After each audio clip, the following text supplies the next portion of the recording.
Welcome in, fellas. Great to have you back for another night of discussion.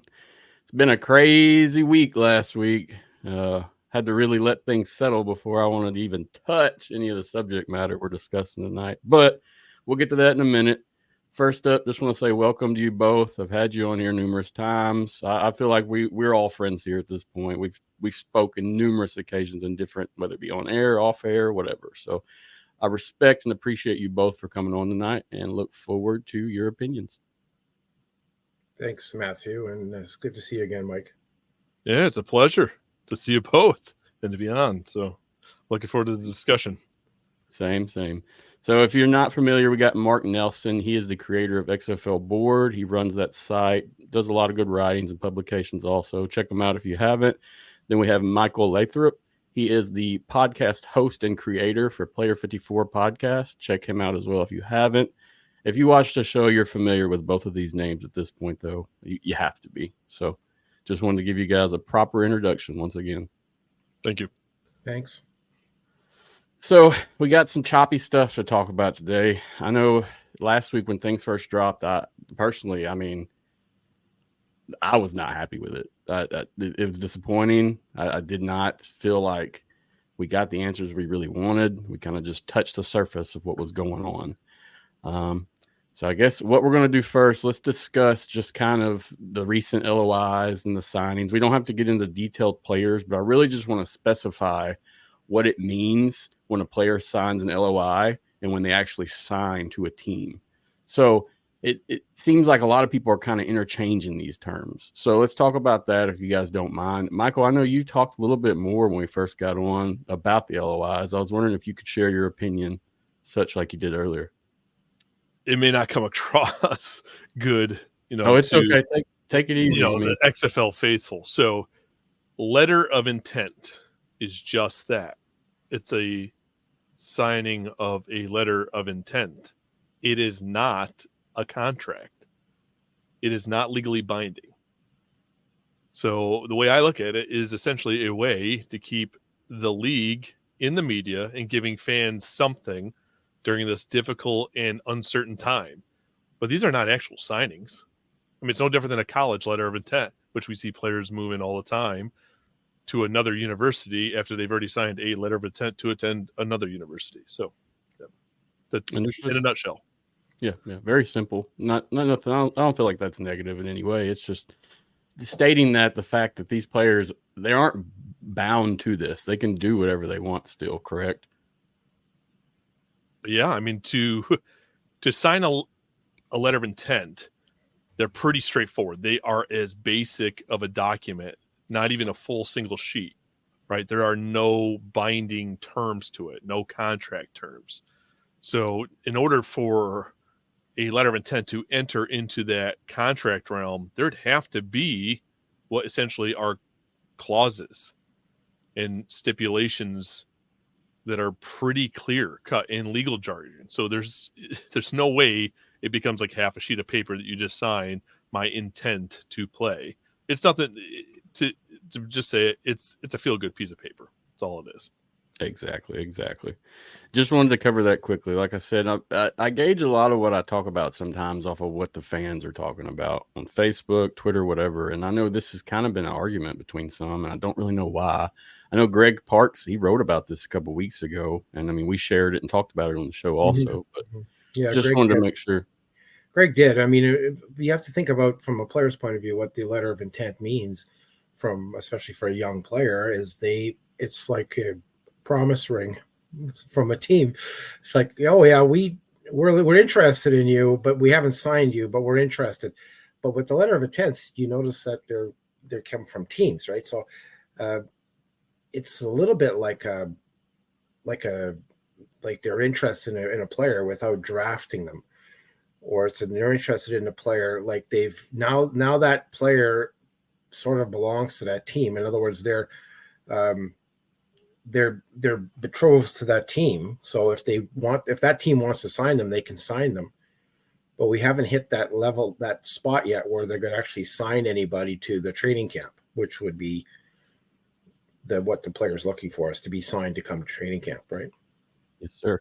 And so I wanted to note that also because from some of this information that was leaked, it kind of changes who may be available for those dispersal drafts and such. So I really wanted to note that also. The LOIs and a signing are completely different. Yeah. Recognize that. Yeah. And if we seen any player that's been given a letter of intent, have we seen them being switched to another team yet? Maybe they have. We don't know. Like whether maybe the Battlehawks gave him a letter of intent, but maybe now another team such as the DC Defenders now has their property. I think a lot of this stuff can be happening behind the scenes, and I think that the XFL transactions page tries to keep up with everything. But you know what? I've got a feeling the person who runs that webpage has a hard time keeping up with all the stuff that's going on, because I bet you they're not fed all the information. That's my thought. That's why things kind of appear there late sometimes, and sometimes they're missing. So it's a good page. I'm glad they have it, but I see the XFL having trouble keeping it up to date. Same. I just wanted to note that also, if you want to keep up with USFL signings, you have to go to foxsports.com, hit USFL, and then you'll get to this page here where you can click an individual team and look into the players that they have. Yeah, it's a little bit more mystery to do that. And that's basically, unless you're keeping up with like someone on Twitter that's a USFL cover guy or girl, you're going to have to look at this list to see who's been added and who's not. And is it up to date? It is up to date. I looked today, and at least the Gamblers are up to date. Okay, well, that's good. They've added Mark, so that's kind of. Last week I was curious where I could find this, because if you look at the USFL.com, they have something similar, but they don't update it. It's a dead page now. So that's what's curious to me. I just wanted to note this. All these links will be in the notes, guys, when I post, if you want it, just for your own purpose. But yeah, moving forward, just wanted to note that for everybody at home, where to find those and what they mean. It's nothing crazy, but I feel like the fans do need some kind of understanding that we don't have much clarity right now, but the things that are clear, we should really hold on. I feel bad for the players, because I think the players probably they don't have any more clarity than us in some of these things. Exactly. Yeah. It's super unfortunate too that all of it hit right before the holidays. But Michael, you got anything before we move forward talking about a different subject? Well, when I look at this LOI and the USFL player signings, I know it's business as usual until there's a new entity, and that's what they're working towards. But it does kind of seem like the USFL's taking care of business. Like, their teams and those rosters are actually set up as if the season is just around the corner, which it is, if you really think about it, folks. Where the XFL teams seem to be a disadvantage. Sign all the letter of intent you want. We saw a lot of teams even releasing players, like Trey Watson was released by the Battlehawks, and he was very public about it. So he wasn't the only one. There was a whole slew of players. It just seems like the XFL teams, because they're not signed, to a contract, seems like the XFL is kind of in limbo, that if these players wanted to sign with a CFL team or elsewhere, that becomes a binding contract where this one's not. So I don't want to get into the weeds too much, but when I look at this, it's weird how one's camp went and just got contract signed. And I understand there's a difference between a union and non-union between the two leagues, but that still just seems like, okay, the USFL players that have contracts are kind of in the driver's seat.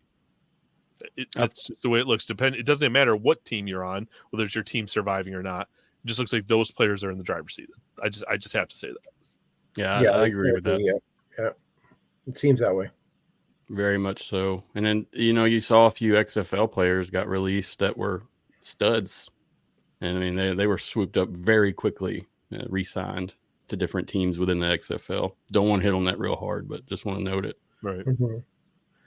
But yeah, I mean, it's important to remember, like I said, the facts of what's going on, the things we can really hold on to, that's real. A lot about what we're about to talk about now we have two different sources of information that some of it's kind of redundant on each other.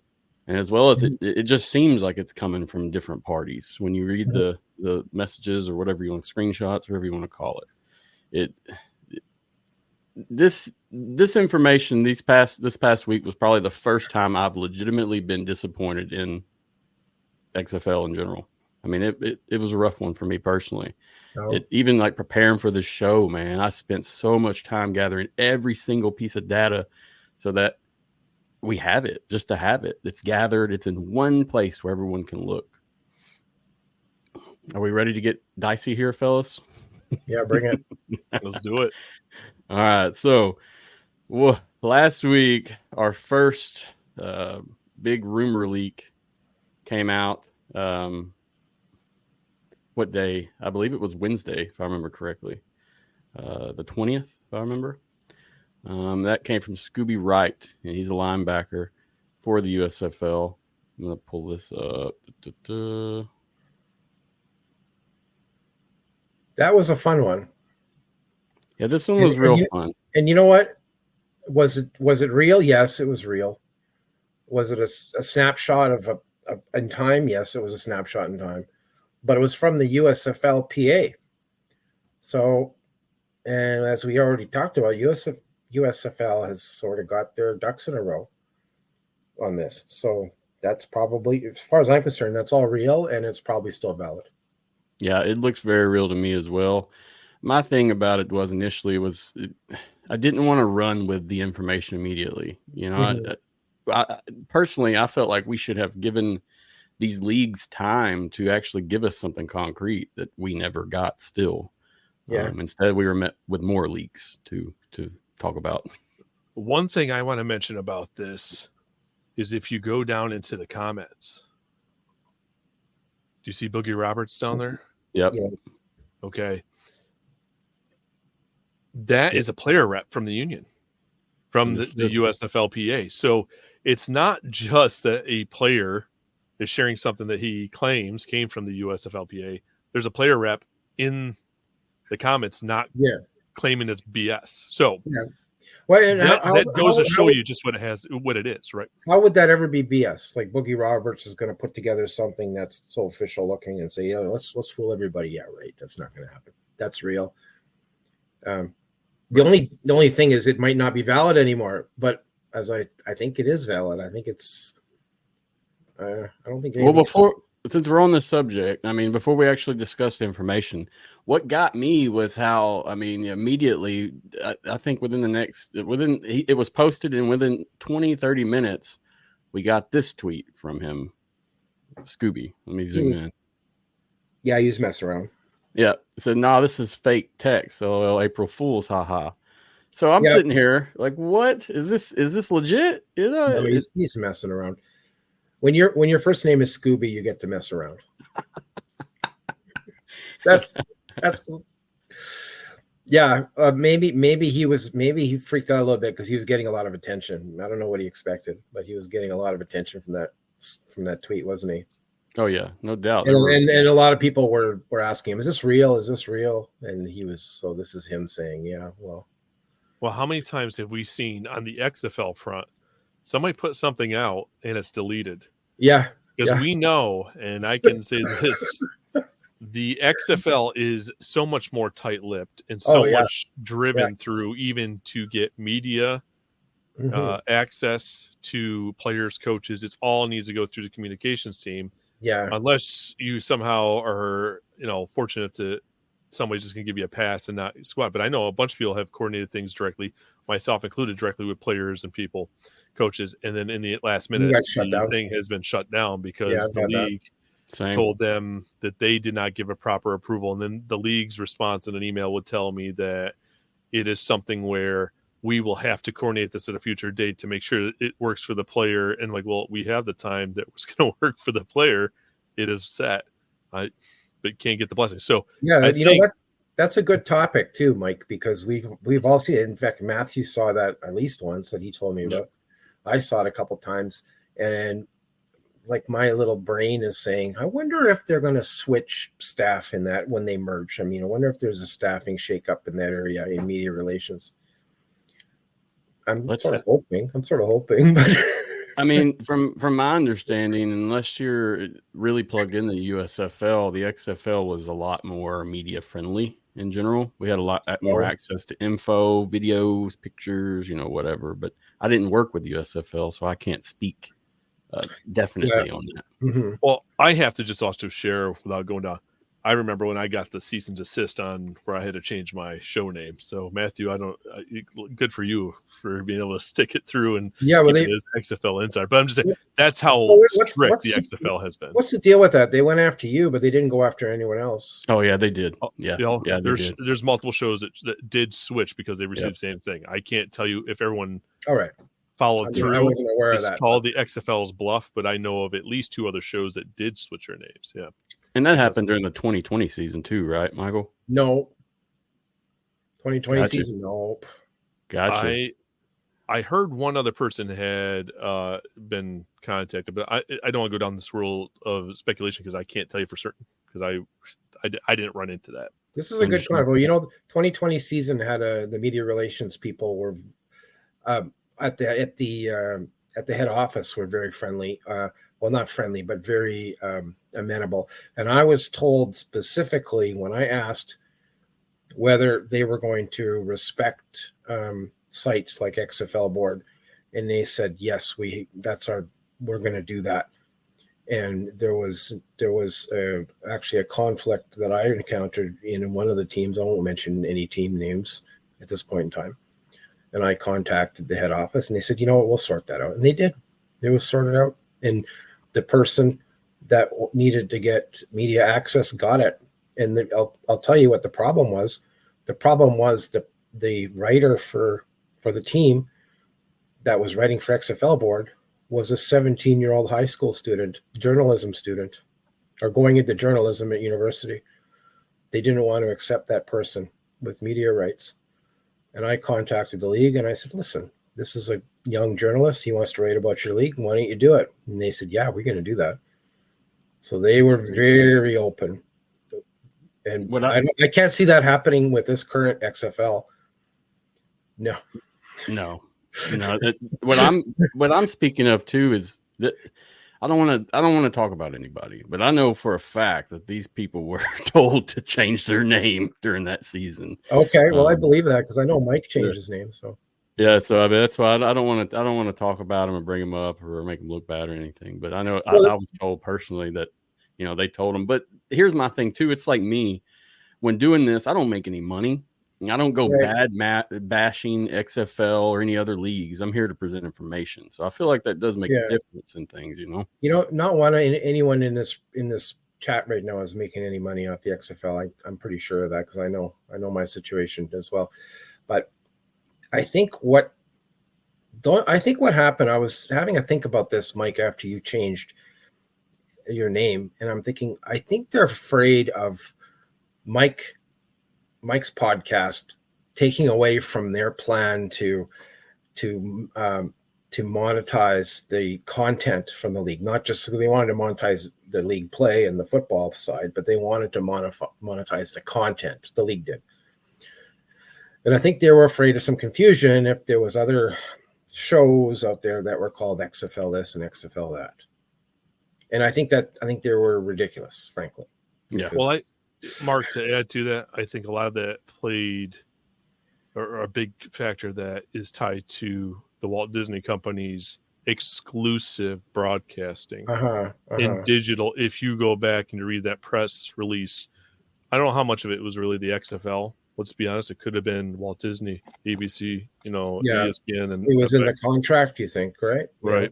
Yeah. So, I mean, the way it was worded on the release when they announced that Walt Disney Company had the exclusive broadcast rights, that kind of maybe it was more tied to that. And, not to keep going down this rabbit hole, but we know there's a lot more investors into this current iteration of the XFL that's about ready to become a new league. So it's not just Danny, Dwayne, and Redbird Capital. They were always seeking other investors. So who knows who else does the Walt Disney Company, and I'm not looking for an answer, does the Walt Disney Company own a sliver, a piece of the pie? Right, If that's the case, that they're just as much invested as anybody. So, I mean, like, I get it. And so just not to keep going. So to bring it back to Scooby, and he might have been just trying to save face. You know, I know people are going to read it for whatever they want to read it, but when I see a player rep commenting and isn't shutting it down, it's drafted pretty good. And then we saw other statements come out afterwards that are just going to reiterate essentially what Scooby put out there, whether he wants to say just kidding or, you know, JK, whatever. So understood. Well, let's get into it about that. Sound good? Yeah. So the first page of his leaks, I mean, he's basically telling us the USFL had 4 teams survive for the 2024 season: Michigan, Houston, Memphis, and Birmingham. It says coaches met today to finalize remaining staff as the Memphis head coach has been named. And that happened. There will be 3. Yes, it did. There will be 3 phase allocation process going into camp next season. So that's the first step there. And so basically what we see there is we have 4 USFL teams that survived, and they give us those teams. Noting that, I want to say too, it's like we saw that's the Houston Gamblers. Yeah. Maybe. We don't truly know. But, I mean, I would guess since this was a USFL team. He says USFL team, so it's got to be the Gamblers. But, yep. You know, that's when everyone said, oh, Houston, let's throw a funeral for the Houston Roughnecks. I think that's the point. Yep. And I'll get to some of that as well once we get past the actual breakdown. But yeah, we had a few people that said some things, and then even some tweets that were deleted later as well regarding that goodbye or thank you. But yeah, so they met, giving us the 4 teams, and then we roll into phase 1 of the allocation process. Let's go back. So phase 1 of the player allocation. Each surviving USFL team shall designate which USFL contract players assigned to that team are designated as protected. The 2 can protect up to 42 USFL contract players who were assigned to the team making the selection. Within a period designated by the league, each surviving team shall notify each protected player of such player's protected status. I wonder if we'll see lists eventually of those 42s. So phase 1, summing it up, it's the player allocation. USFL teams can protect 42 contracted players. So that's phase 1 summed up, correct? Mm-hmm. Okay. Just want to make sure I had that correct. If you guys hear me get something wrong, correct me. It's okay. Sure. I promise. No problem at all. I don't take it personal. We'll do it politely. Right. We like you. Some people you can't do that politely. I'm sorry. All right, let's go on to the next one. Is this phase 2? Okay, here we go. Phase 2. Protected player allocation phase 2, protected designations involving players of non-surviving USFL teams. Following phase 1, each surviving team shall have a right to claim as additional protected players up to 20 USFL contract players which were assigned to a non-surviving USFL team. The league may establish procedures to address multiple claims for the same player. Each surviving team shall notify each claim player. So in phase 2, summing that up, I've got it. It's surviving teams shall have the right to claim additional protected players, 20, which were assigned to non-surviving USFL teams. Right, and not XFL teams in this case. And 20 plus 42 makes 62, right? Yep. Yeah. All right, just want to make sure. I'm going to move on to the next step. Phase 3. USFL and XFL to include all non-protected players from the USFL or XFL. Now, I wanted to sum that up before I read it because looking at it, it's kind of confusing depending on what you're talking about. So, they can now claim anybody from either league, right? Yep, that's what it means. All USFL players on a roster of a USFL team during the 2023 season who are not protected during phases 1 or 2 shall be eligible to participate in a dispersal draft to be conducted by all teams participating in the 2024 season, including USFL surviving teams and the surviving teams of any other professional football league, XFL, that participate in the 2024 season. So in this one, I mean, it summed it up. Yeah. So it doesn't go into, like, for the second phase of 20, it doesn't go to, how do they do that? Is it a draft? Do they go round, or do they just submit a list of 20 that they like, and then the league decides if there's any conflicts? I imagine there would be conflicts with that many players, 20. So I wonder if there's going to be a round robin draft, like they go around like a draft. I'm not sure. It's not really, the details are not there. And I guess maybe they don't have to be there right now. Maybe I'm just suggesting that it's pretty basic what we've heard. Well, the details would have to be figured out before it begins, because this is already being scrutinized by every fan. And if they think that somebody claim their rights to somebody and somebody else at the same time, and then in the end, who got it, when it should be just clear cut. So I can't imagine they're that short-sighted not to resolve those potential issues up front. But things they've done haven't necessarily made sense to date. So they haven't really published it. We're only seeing this because of a tweet. So one day in the future, they're going to put out a press release. And they're going to say, "Yep, this is it." In the future, that's all we can say. In my crystal ball somewhere, this is going to happen.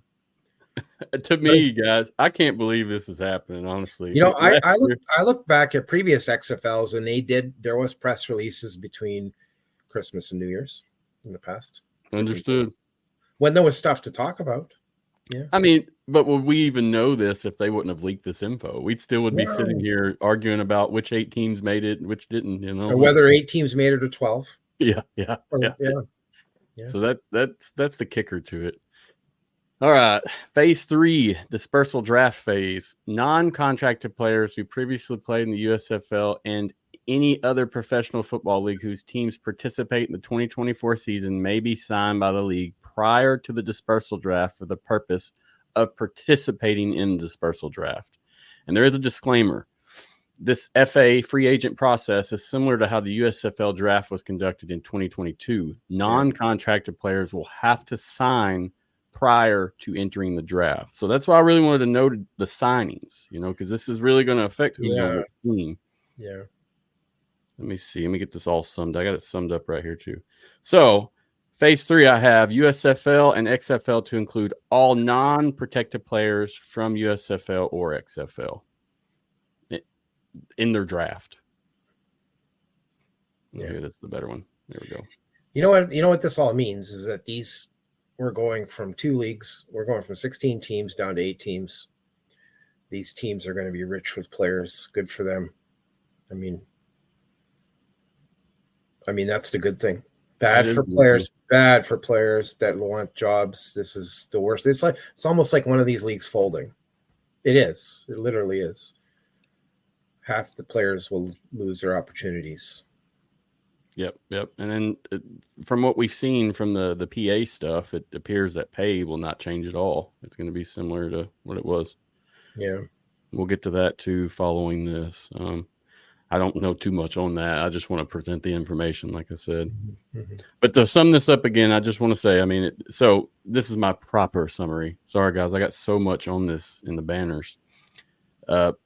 Dispersal draft phase 3, non-contractor players who play in the USFL and XFL may be signed for the draft for the purpose of participating in the draft. So they have to be signed. We know this. That one's a tongue twister. It just depends on what the definition of signed is to this new entity. Are you taking a letter of intent as a signing? Because if not, that means they're going to have to rush and sign a bunch of contracts from these letter of intents for XFL teams. So it just depends on what their definition of signed is. Yeah, because the first dispersal draft, according to our next state, we're supposed to have something happen tomorrow. We should have a massive amount of information come out tomorrow. But how will that come out if it happens tomorrow? And I think there was something tweeted I saw today, but I don't know how official it is that they were pushing that back. But maybe the tomorrow date was only a rumor, right? Yeah. And that's what I said. Just in the piece of information we have, I have seen what you had as well, but I didn't want to present that info because I don't I don't know what that's from. Who put that out? Yeah. Where, so I didn't really follow that too far. I just so followed what we have here. The rumored XFL procedures are very same as the USFL ones that we saw. They're similar. Some of the numbers are a little different, I feel like, but they're very similar. And you get a little bit more details. I think the league's going to have to do something and say they're going to have to release those lists of 42 for all 8 new teams, like the 4 USFL and 4 XFL. They're going to have to say these are the 42 protected. They're going to have to tell us that. When they tell us that, I don't know. I wish they would do it as soon as they get it, but I'm not so confident. And then I think you're going to maybe see on the XFL, for the XFL anyways, the transactions page is going to be flush with transactions that the next day. Like these are now, it'll be those the 20 that were signed in the phase 2. And my thought is every X in the XFL side anyways is what I'm thinking. They all know who they want already. They've already met the teams that are surviving. They've already met. They've already got their big whiteboards going. They got full of names and they're pushing them around and trying to fill spots and figuring out what type of a team they want and they can have with the players. And I think that those whiteboards are full of players because they're rich with player talent right now. The remaining teams. What you got, Michael? Anything? No, I think it's been said. It's just, to scrutinize the things, but there's just so much more that needs to be made public. So it's agreed. I mean, we could nitpick it to death, and I'm not saying that it doesn't deserve to be, because not putting anything out there officially kind of leads to that. And I'm not trying to go after the USFL or XFL here, or this new whatever FL it is going to be. It kind of gets to a point like, man, do you want a 5-hour show? Because, and Mike's right. And you know what? Let them tell us the official stuff, and then you get together and talk about it. That's the real juicy stuff right there. Agreed. And the only reason I really wanted to discuss this, and you'll see if you look at my Twitter, I posted a statement when this was released saying, "Hey, we do not want to discuss this right now. It's not the time." Right. Basically, well, I'm shutting up then. I was attacked. Well, I got attacked for being non-biased and choosing to take a high ground. I got attacked by another random show that I'm really familiar with. Yeah, getting attacked on Twitter. Oh no, that never happens these days. To me, it's one thing. I'm not going to talk bad about anybody or say anything negative, because that's not what I'm doing on here. I'm trying to be professional, Yeah. But my thing is if you really want to discuss something that bad, let's talk for real. Don't comment on my Twitter. Send me a message. We'll talk on the phone. Some people are very heated about this. They're heated about things in general, but they're heated about this. Players' families are very passionate about what's happening right now. So take it as that, I think. Oh yeah. I don't take it personal, because at the end of the day, it is what it is. I'm not going to be upset. I just think I had to address it in show, because I couldn't ignore it due to, it being what everyone is hitting on right now. Right. And I know this dropped and we had 3 or 4 articles same day, regarding this and speculating that, and not from me, but, from other parties amongst the internet. And it's like, this isn't the holy grail of info. This is correct and it looks good, but we never got confirmation about how much is 100% true. Yeah. And that's my argument. Whether it's right or wrong, as a media person or a journalist, whatever you want to be, you can't just keep spreading misinformation and acting like it's legit. And then whenever the real information comes out, dialing it back, or then saying, "Oh, I was right and told you so." We've seen that. I know. But to me, this is why I got started in this scheme, in this realm of things. It's because I was sick of chasing that crap as a fan.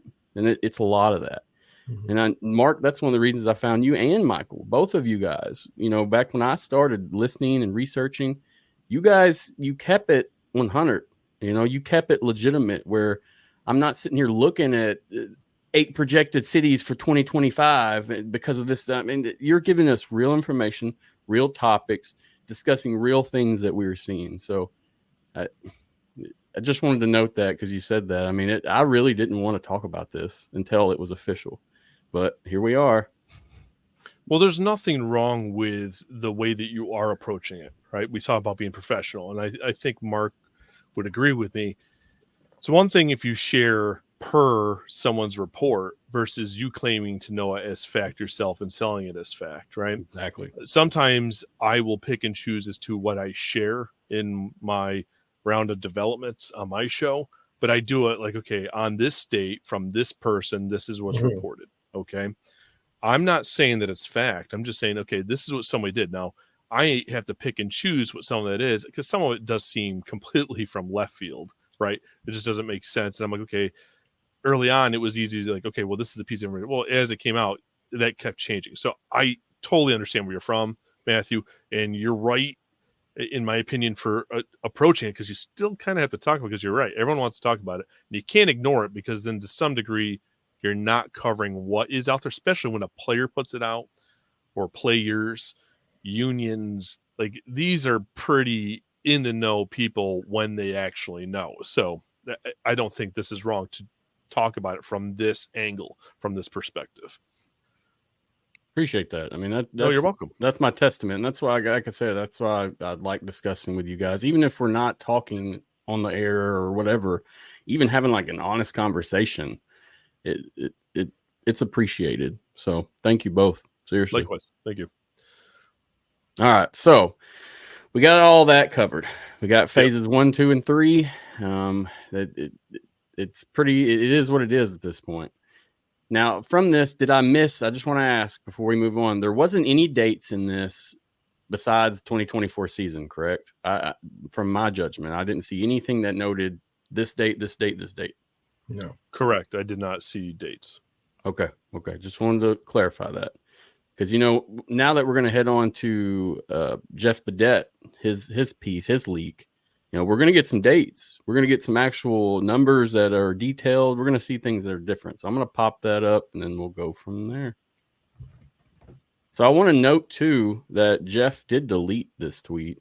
And Michael, I appreciate you sending me this before because I had to use it. So thank you. You're welcome. Greatly appreciate it.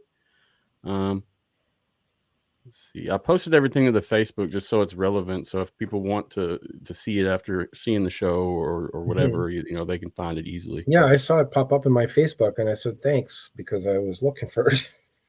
It's hard to find this stuff sometimes, and that's what. Well, you're a good man for putting that in there. Yeah. We try. All right, so this is the tweet he put out. Ja'Cory Pearson said, need some XFL news, and Jeff Badette hit him with this. Bam. Yeah. We had two. Where do you think that came from, Mike? That came from an agent, maybe?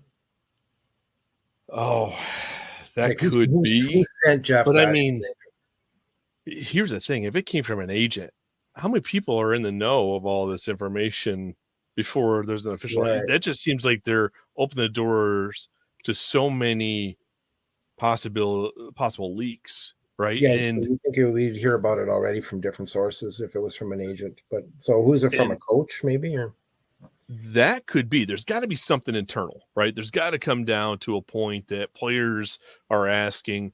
I mean, these coaches have been probably waiting for the dust to settle to find out what their own situations are. But all these people are into this for the same reason, right? To develop players, to let these players have an opportunity to pursue their dreams, right? And when you are coaching these type of players, if you're a director, player, personnel, whoever it might be, you are in this space for the right reasons yourself. Like you build these relationships. Like these are meaningful moments for these people. I would assume this came from staff, football staff, not league, operations front office staff. That's where this is a pure speculation. I don't really go out there, but if I had to guess, if this is going to agents, wow, this information's out there far too much. But it could be though. Who knows? So again, Jeff Badette didn't write this on his own. No. Correct. Right. This is official. Well, it's official when it came to Jeff Badette. It came from an official person. Exactly. If we could see whose signature was on this, it would really help us out. Well, that's smart of him to screenshot the way that he did. So you don't see the top of the heading of who was the sending party or the name.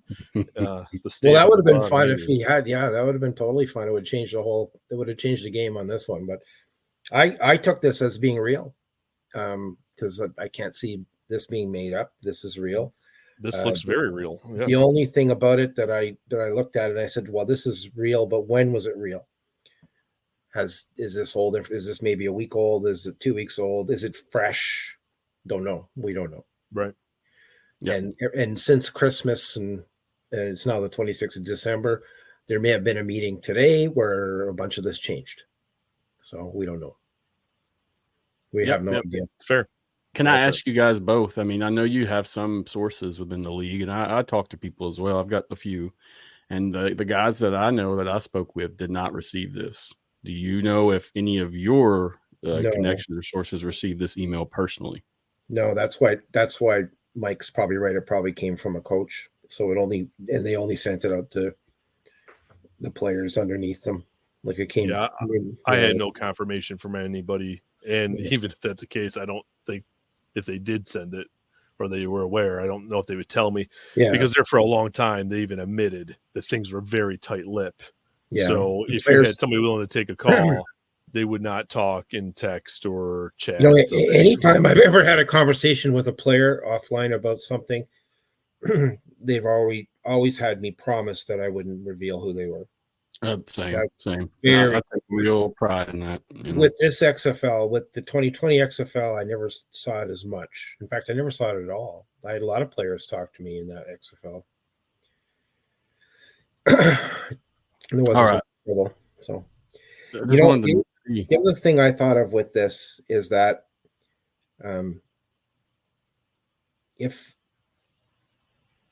one of the reasons why this was released, why Jeff Badette sent it out, or why it was shared to Jacour Pearson, was because the players are saying, what the heck? They're going, give us the information. They're not getting the information. So that's why this got out. This is why it was put out, because the players are looking for information. And Jeff said, yeah, I've got something here. Look at this. So that should be noted. Now, the USFLPA sent that information, I'm assuming, to all their players in their PA. The previous tweet that you were showing. Yes, sir. Scooby. Yep. Yeah. XFL, I don't know what they're sharing with their players. I don't think much. I think that's a symptom of not sharing much with the players. Yeah, I agree. Can I ask you, do you guys know that, like the USFL guys, do either one of you know for a fact they received this message as well? Do you have any sources that you don't have to say who or when? I'm just curious. I don't. No, not at all. No. Okay. No. Just curious. That's just the important things to remember. I just saw it when you saw it.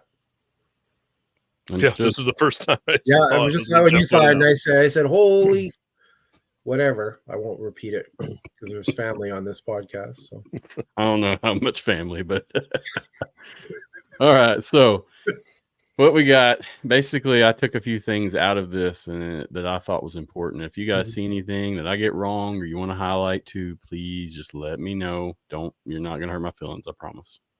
Sound good? Yeah. You got thick skin. I know. All right. So basically from the jump, we see the 8 teams. All right. We got Arlington, DC, San Antonio, St. Louis, and then the USFL, we got Birmingham, Houston, Memphis, and Michigan. This correlates with the USFL information released by Scooby. So that I would say is valid. Agree. Moving on, we have the hub that has all 8 teams. It'll be in Arlington, similar to the way XFL played. And am I correct on that assumption? Yeah. Yep. Okay. But the report date for training camp is scheduled for February 23rd, 2024. And this would make sense with their start date. It does. Mm-hmm. Yep. So I'd say that's a valid point as well. Next up, we have a housing stipend they presented an amount for. So it's $400 weekly it's not bad, really. I mean, in my opinion, that $1,200 a month is pretty good on a housing stipend. I mean, I know that's not a great place to stay, It but would be $1,600. oh, I'm just bad at math, Mark. Excuse me. That's okay. Remember, PE teacher.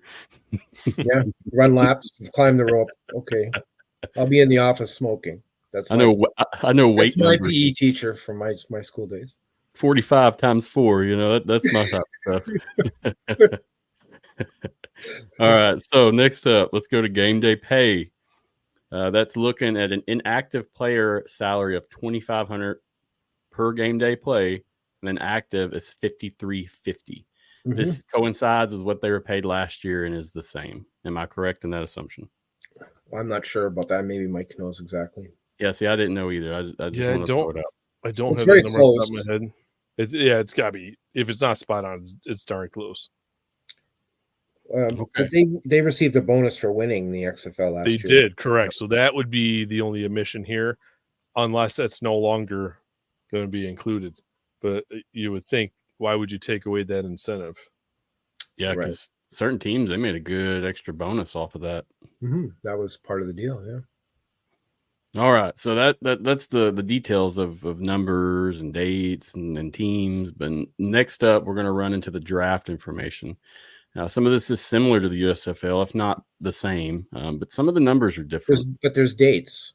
Yeah, there are dates as well connected to everything here. Apparently, 12/27, which is tomorrow, is a big day for drops, acquisition. There's a lot of different things going on there that has to be finalized according to this document. Okay, so technically that's happening today prior to the 27th. Yeah, so that means today was a big day. So by midnight tonight, they would have their 42 list, and then tomorrow they would be able to pick 10 more according to this. I figured we won't hear the information until tomorrow. Is the only reason I said that. Well, I'm going to watch my email at midnight and see if they send me something. I hope they do. My God, I'll be up waiting too. I promise. No, I'm joking because I don't expect anything. Is what I'll be up after this. Every time I do a show, I'm up all night. Oh, really? I'm ready to go. Yeah, I got the energy, man. That's because you're young. I'll be looking for I'll put on my nightcap and get my sleeping chambers ready pretty soon after this is over. All right. So draft information. Players on the dissolved XFL team will not be able to be released to sign with the USFL team. The process, as reported, is as follows. Prior to 12/27/23, the XFL teams in the XFL conference will protect 42 players only on their roster. They will release the remaining players on their roster, and these players will be considered unprotected players. So there we go. I got that summed up right here. XFL teams protect 42 players on their roster. Remaining players are released and considered unprotected. Now, remember, this is today, if this is correct. This has happened already. I would get by this time of night. Next up, we have the mini dispersal draft. The 4 teams in the XFL conference will be able to select 10 players max to add to their roster from dissolved XFL teams only. The 4 teams in the USFL conference will be able to select 10 players max from the roster of dissolved USFL teams only. Yes, only the dissolved, not the remainder of the 42s. Right. So, which is interesting. So the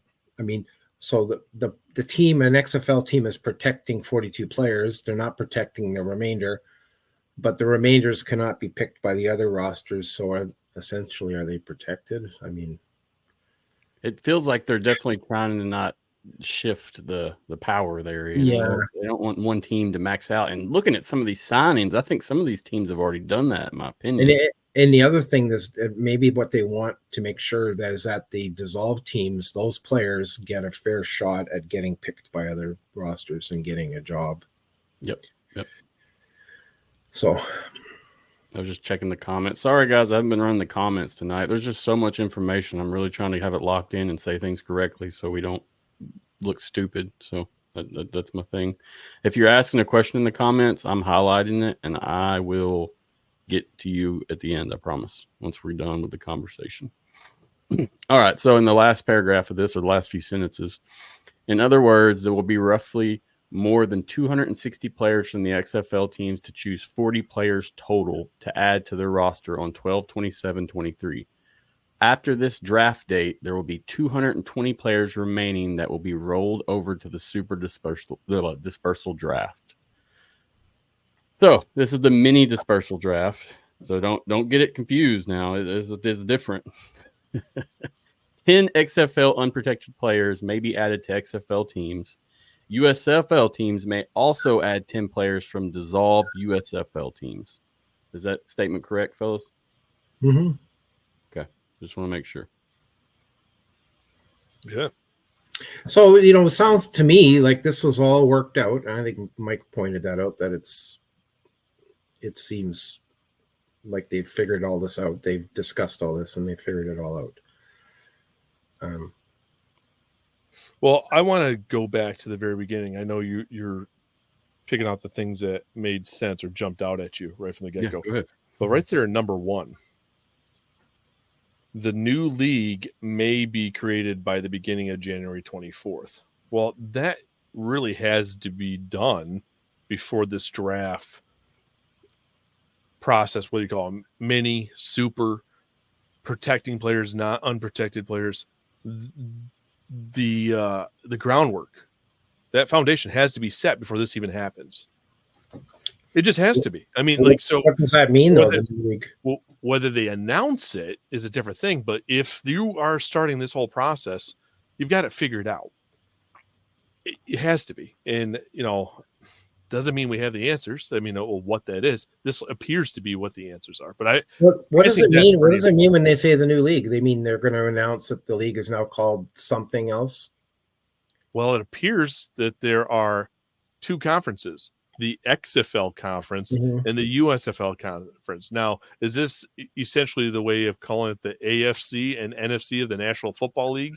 So we've kept essentially two, nods to two separate entities when the merge came together, and then you call it something. But so we keep seeing things floating around of these trademark, applications and things that they're supposedly securing. So something, right? That seems to be credible based off this new league. So the new league is what they're referring to there is they're going to rename it UFL. Or something else, because UFL National Spring Football, or who knows? Yeah. That's why I skipped that. I ain't gonna lie. No, but let's not even talk about that. That's that's the total crock. Yeah, what? No, it is. I agree, but I mean, I'm just saying the details have to be predetermined before this have started. Yeah. So that they're behind on that. They're just haven't announced it, whatever that is, and maybe they're ashamed to announce what they've decided. Well, I mean, there's got to be a lot of legal things going on. Like if they want to use UFL, there's some legal things that I don't think are resolved, or maybe they are. Maybe they're trying to get them resolved, like they're trying to get full rights to that name because I'm not sure they have it. Well, Mark, you bring up a very valid point there, and I'm sorry, Matthew. Yeah, the USFL iteration here under Fox did see a lawsuit with the old real USFL people. Right. If it doesn't matter if it was left and you could file a trademark for it, that's essentially what Fox did for the USFL here. Okay. So what about the UFL is the same thing, is what you're saying. Right. So what I'm saying is if you come in just because it wasn't trademarked, it wasn't kept up to date, and now the XFL was the filing entity, supposedly, right? Because each of them kind of filed their own. I don't know if it's to throw the scent off or whatever. But if that's the case, there's pending legal trouble there, right? If that's what you decide to go. I'm just saying, listen, I'm not trying to go down that rabbit hole. I'm just saying, I think that's a very valid thing because you don't do any of this unless that's sorted out. That might be one of the most mysterious parts about this whole tweet. That first line, and it's like, okay, well, what are they going to do? Well, it's too bad they never said. Whoever sent this, yeah, right. And looking at this, I feel like this is old data. This is something old. This may be a month old. Who knows? But so they decided all this this player stuff a month ago, but they haven't told the players. I mean, until now. I mean, there's probably still stuff locked in. How evil is that? How evil is that? Twist and roll with. I mean, just like we're talking about the name. I mean, even if they do adopt that name, there's still a whole website, social media following, and everything else for that league. That UFL has a website. Yeah. I don't know. They've got Facebook following. They've got I don't know if they have Twitter. I haven't looked that far, but I mean they have all that. I mean it's still there either way. Could that be why that somebody in there they wanted to change it to UFL, but they've kind of looked at it and says, yeah, we can't do this. I mean, this isn't working. So let's just hold off, and they're holding off. And what will they rename it to? What was one of the ones that was thrown around? The USFXL, XFL, USXFL, that's a mouthful. I mean, there's the choices are really poor. You know what the best names for football leagues are? Are XFL and USFL. Those are probably the coolest ones out there. So I don't know how they're going to do this. Mike G said super casual. I can't even say that. Somebody say that for me. That's a mouthful. It's almost as bad as the one that I was. Yeah. But I laughed when I saw that. Mary Poppins, essentially. Brahma Babe said UDL, Undecided League. Yeah, that's right. Let's go for it. But I'm glad you pointed that out, Michael, number 1 and 2, because the 2 conferences is super important if that's the structure they're going with. That's going to make some good rivalries and good football, in my opinion. Well, what does that do? What does that really do? It guarantees an XFL team, a USFL team in the championship game, so that even if your team didn't make it, even if your team is not playing in 2024, you can just root for your team, meaning your league's team. Be like, listen, I'm in for the USFL. I'm a USFL or I'm an XFL person. They've made sure that there would be interest, like who's winning this championship, because we know how loud and opinionated both sides, fans from both of these camps are. So I think they were wise. If this is right, I have no reason not to believe this. That might be the wisest thing they've done. That might be the wisest thing they did. Right. Yeah, I agree, Mark. Yeah, we talked about it numerous times. It's almost like a wrestling feel. It's just it's the battle of the divisions. It's what we need to have some more competition. So I think it's good as well. Sure. The new league, whatever they call it, will have twice as many fans theoretically. Yeah, right. But I know I got Houston fans right now watching this pissed. I can't give them any answers, and I'm sorry, guys. I wish I could, but it's unfortunate. Yeah, it doesn't look good. It doesn't look good, but no, there's nothing official. Well, just let them put it out official, and they have to eventually. And I had made that exact same statement back in 2020 with the XFL. They have to, 2023 is when they have to put out information eventually, because they were so late in putting out information, waiting for the 2023 season. They can't wait forever. They literally can't. So, especially with Houston, at some point you can't just collect deposits. Yeah, you have to actually start. And where do they play? Where do they play? That's like it doesn't sound good from what I've heard, and I'm going to leave it there. Houston still sounds to be a mess, trying to figuring out a venue. But again, that's no speculation, nothing that I know. Yeah, I'm just hearing some things from some. I use my magic 8 ball, so I can just ask that. Will we hear about the XFL league in the next week? It says details are cloudy. It's always pretty right. Fitting.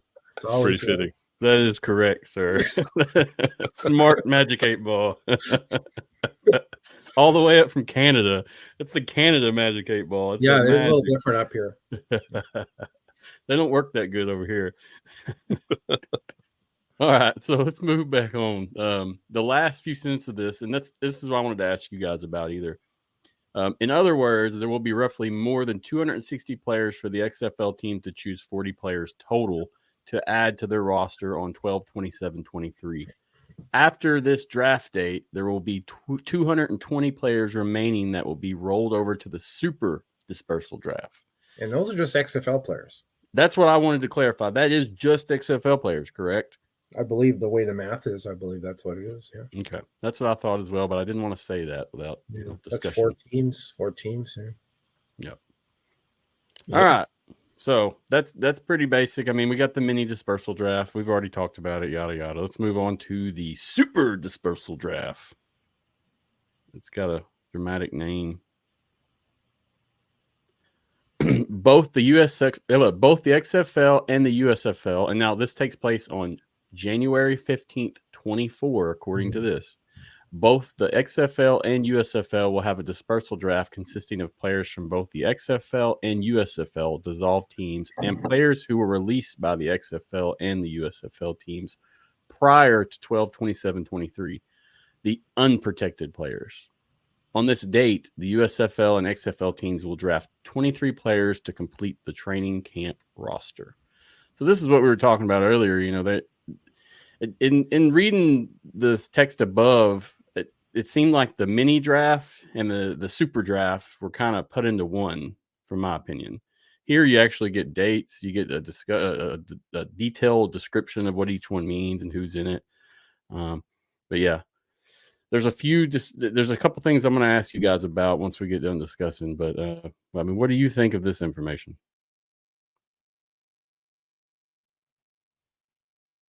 Oh, so summed up, basically, like I said, it's on January 15th, 2024. XFL and USFL teams may add 23 players from the XFL/USFL teams that were released prior to 12/27/23. Well, how many roster slots will they have left at this point in time? That's what makes me wondering.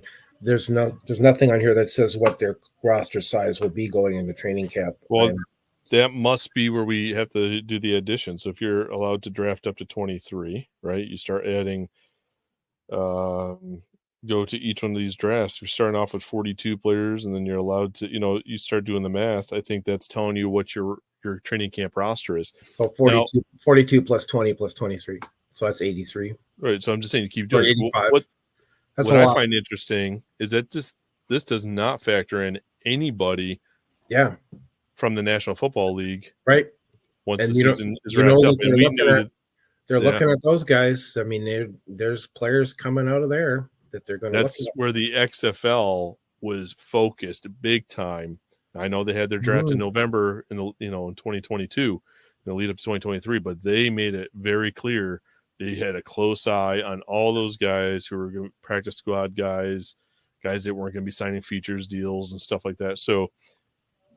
They will is this number it, or is there X amount of spots for training camp tied exclusively for that? So it could be larger than that, Mark. They'll leave spots open. In fact, if you remember the draft for 2023, they had the final rounds, so a lot of teams didn't draft. They said, "Oh, pass," because they knew they needed spots for some. They probably had their eyes on the players already that they were looking. They had their eyes on that they were going to put in those spots, because they fit into their defensive scheme or their offensive scheme. They were like, yeah, we're going to hold a spot for that. So that'll happen again here. They won't fill up all those. So what that means is that the players from the other XFL teams that have been liquidated are going to be sitting, well, when is my name called? And you know what? It's going to be a rough time. Mm-hmm. It's a lot of people getting left out. Well, literally half of the players, I mean, are going to be left out.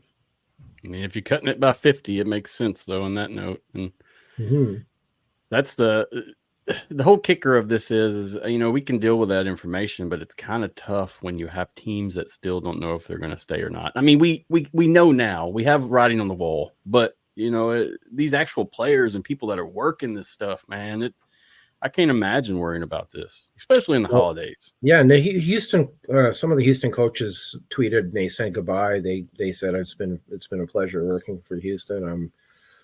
So they've basically said they're gone. So I mean that's another clue. Right. I don't know if Matt was going to get into that. So if you want to pull go ahead, you're good. It was a little premature, but yeah, Mark's right. So keep. Sorry to cut you off, Mark. That's fine. Yeah, I'm pulling that up now, guys. So Mark Lillybridge is the one, he's the DPP from Houston that he made a post on December 22nd. And I'll note that he hasn't deleted this either. It's still there. I'm pulling it up right now. Well, he's probably not an employee anymore. He's probably all right. So his NDA, once you're released, is no longer probably valid. Whereas the other director of player personnel, which you'll probably get around to eventually, is still under contract. So that explains why his was taken down. Yeah, and I'll tell you, with Dave Bowler, he was one that I was supposed to interview back when I first started this shindig, and they came down and said no, and the approval's not there. Sorry, and I'm not ashamed to say that, or I don't want to keep it a secret because it is what it is. I don't take it personal, but well, that's too bad. He probably would have been a good guest if he likes to, he likes to share, he likes to talk about what's going on. So this is Dave Bowler's tweet, and he's just basically saying thanks, good luck, and see you when I see you. So that got taken down. I never saw that. I didn't know it got taken down. Yeah, he said, been a long week. Wanted to say thanks to Randy, Joey, Larry, and Mark, not only rivals, but friends. Also Coach Hazlitt, T-Buck, Coach Phillips, and Coach Blevins. Thank you, and hope you're back soon, and best of luck to your players. Right. Okay. So just a note for those that may not be connecting all the dots here, that's the director of player personnel and head coaches of the 4 teams not mentioned in the email that Jeff Bedette shared. So that would be the confirmed. Teams that are confirming, again, matching. That's a way to show or validate Jeff's information put out is therefore accurate, right? So, this is just where connecting the dots comes into why you're willing to discuss this, because there's just too many avenues of this looking too real to be false. And there's, exactly. And there's so much to unpack here. Like, Coach Blevins, didn't we just give him a contract? So where's he? How's that going to work out? Oh boy. It's tough. And that's the thing too, is he deleted it. So, it deleted for a reason. It wasn't just deleted just because.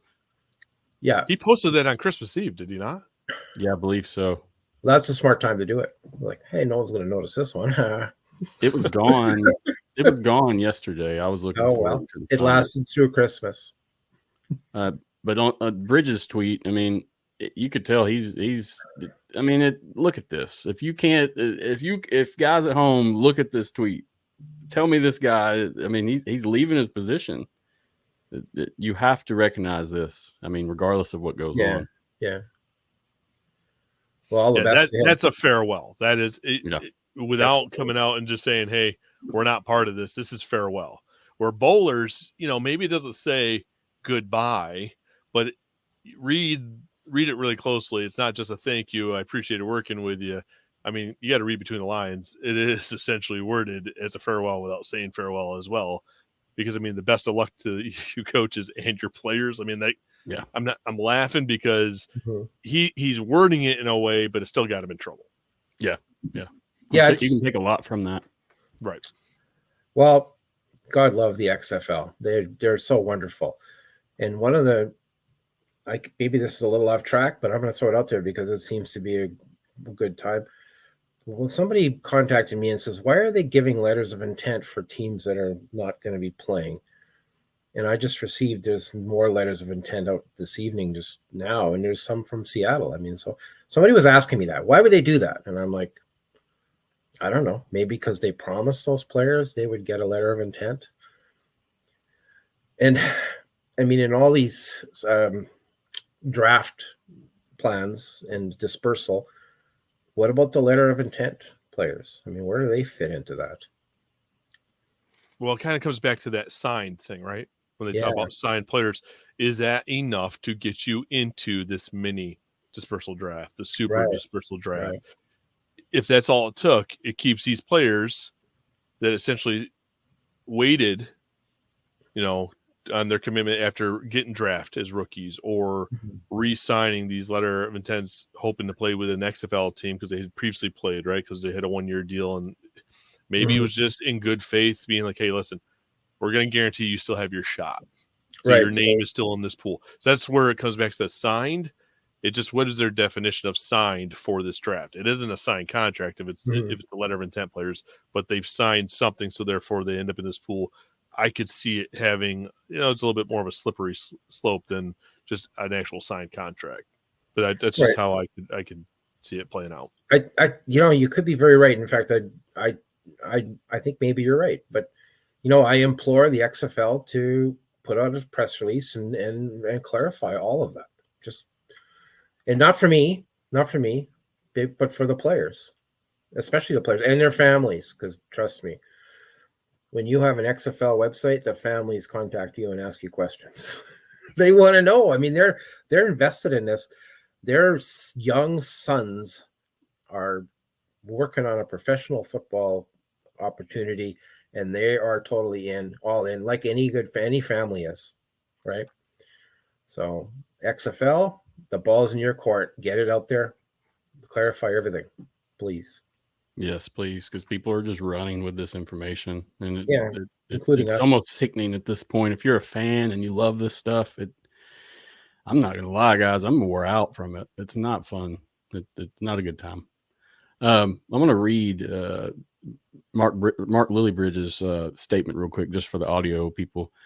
He said, "Thank you, XFL Roughneck players, coaches, and fans. 2023 was one of my favorite football years because of you. Until we meet again, God bless. Peace."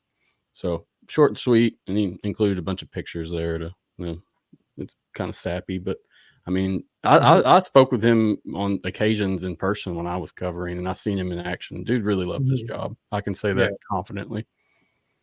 Yeah. So the XFLs, by losing half their teams, they're losing resources, aren't they? They're losing people that that were good for the league.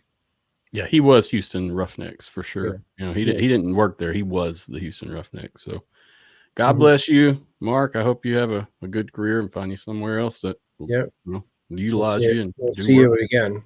We'll see you again somewhere else. Yeah, for sure. All right. So I guess we've done the leaks. We've talked about the goodbyes. Is there anything that we want to note on the subjects we've talked about so far before we move on to our last conversation of the evening? All right. Sounds good. It's time to move on. Yep. And honestly, guys, we're making good time on this. I thought this was going to be like a 2-hour long podcast. Yeah. Because, I mean, I've had some where we don't have anything to present, and we still talk for hours. So this is really good so far. Well, how do we do it? Like that's... It's just it depends on who's talking, who's presenting, what information we got. I've interviewed probably, this is 38. I've probably interviewed 35, 33 different individuals since I've done this. Maybe a little less. You're good at it, Matthew. You're good. You're one of the best. Some people like to hear themselves talk. Some people just want to say to the points and clarify things. It's all about what it wants, and that's kind of what I like having everybody on. It's different. I enjoy it. I don't mind it if you want to talk. Let's hear it. As long as it's not inappropriate or just toxic crap, then come on, let's talk. Anyway, all right. So the last thing I wanted to note, well, I'll tell you what. Let's move it back. I'm sorry. I want to talk about conflicting information and implications. So I saw a couple of the numbers here I wanted to discuss with you guys. Did you feel like all those numbers in both statements were the same? It was definitely similar. Like I don't see there was any striking difference. So in the mini dispersal in the XFL, it says 10 players max. All right. And this is one thing I saw earlier. Let me go back to those two information plots of information that were released could have been released at different times, so that exactly the numbers may have changed. Yep. I just want to note they may have even changed now. The numbers may be different even now. That's what I want people to understand is this information is we can pick this apart and analyze it, just like we're saying, it's correct. Is it? Because there's some stuff that's different. So here, let me pull this up. It could be changing. I mean, that's of course. Yeah. I wouldn't bet money on any of that information. No. The actual the basis of the information, I agree that it's accurate, but the specifics, we're looking at some different. So in this following phase 1, this is the stuff from Scooby Wright. Following phase 1, each surviving team shall have the right to claim as additional protected players up to 20. All right. So when we look at the XFL stuff, is that the same? Maybe it wasn't. So the 4 teams in the XFL conference will be able to select 10 players max to add to their roster from the dissolved XFL team. It's 10 for the XFL. Yep. So why is it different? That's just one thing. You know why it's different? I don't know. No, I don't know either. And I know we wouldn't have the answers, but I just want to review that because that kind of stuck out to me. I'm glad you pointed that out because I didn't pick that up, but I'm glad you picked it up. Man, I looked at this so much till I was blue in the face. Really? Well, yeah, I mean, your face has cleared up since then. So well, I'm not in Canada where it's cold. Remember, it's warm down here. Oh, that's right, Biloxi, right? Yep. You probably got your air conditioning on. Yeah, literally right now. Set on 70. All right. So that's the only really conflicting piece that I found in this. I didn't know if you guys had anything else that you saw, you wanted to highlight, or you wanted to talk about in terms of implications also. I'm waiting for the XFL to tell us what everything really is. Good deal. No worries. Yeah, I mean it's pretty similar. I'm just trying to go back through, browse it again, see if I missed anything. Yeah, I mean at this point, I guess it's just an official statement. I mean, I don't know how much more variations you're going to hear of that. Dates are out. I think we're going to see texts or screenshots or things probably coming out like, "Hey, you have been selected." Even though you were, it might get hot and heavy online. Right. We might, I think tomorrow, social media, if that draft is happening tomorrow and somebody finds out they're no longer, Badet, let's use Jeff Badet. He's no longer a Viper. Now he's a Battlehawk, right? Let's just say if that's how this works out. You'll see him post. He'll post a Battlehawk logo and say, "Look at me." Right. Finally, I can rest tonight. Now I know where my future is, whether or not I have a job. Like, I think you'll see some of the guys potentially saying that type of things. Mm-hmm. And that is going to start driving this a little bit more. I don't think there's much time to push this back. And if you did next week sometime, okay, but I think this information is probably pretty solid, and we'll get confirmation one way or another tomorrow if the 27th was a dispersal draft. Right. Yeah, I noticed, like you guys said, that some of the dates have been moved back according to some of the insiders. But this is the game we've been playing for how long? Months and months and months and months. Too long. I know insiders have been wrong, and they've been right. They've been wrong. You don't really know. Roll a dice. Well, I remember last week Mike straight told everyone, in the live that I was watching, there will be nothing last week, and we didn't hear anything official last week, so that's correct. Well, the insiders had a 21st laid down as a date, and that date came and went, and yep. It just continues on. We've done this, like I said. You guys know, You're familiar at this point. The only difference is the 27th was in that tweet, and that tweet looked pretty semi-official. Yeah, agreed. But then, that being said, dates change because there's disarray. There is disarray. We know that. I mean, we can see it. Yep. Agreed on all fronts of what you're saying, 100%. And like I said, presenting all this, I just want to get the info out. I don't know, and I know you guys don't either. We're just discussing it as cleanly as possible, I feel like. So I think we covered it then, Matthew. Yeah, I think that's it on that front. I mean, we'll probably have a few questions there at the end, and I'll get to them, guys, if you have questions, I promise. But let's go ahead and roll into the UFPA statement and the USFLPA response. It's kind of confusing.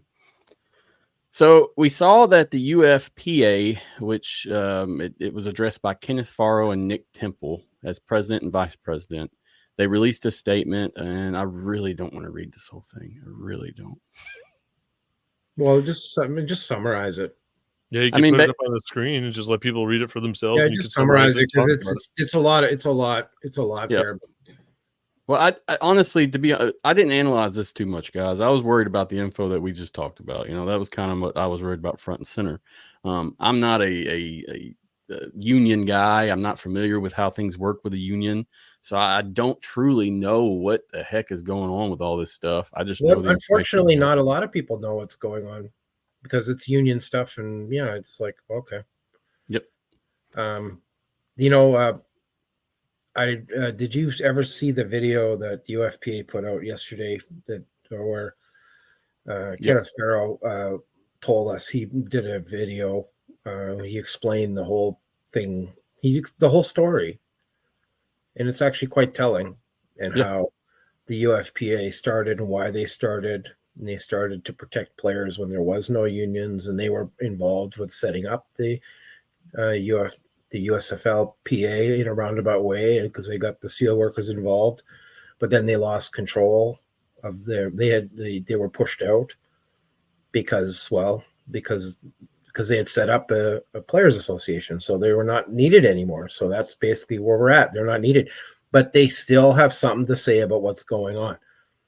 And the one thing that I'm not really clear on is, well, I mean, there's a USFLPA, but there's no XFLPA. So how are the XFL players protected? Well, they're not. Well, exactly. So I mean, I can tell you from being at the Orlando showcase here back in October, the UFPA is everywhere. They were right there at the entrance of every player coming in and out. Yeah. And they made sure they were talking. So they have the same goals, and they're still trying to assist in making sure that those XFL players, depending on whatever was going to happen with this intent to merge, it obviously now is coming to fruition. Mm-hmm. So they are still grinding on the front of organizing.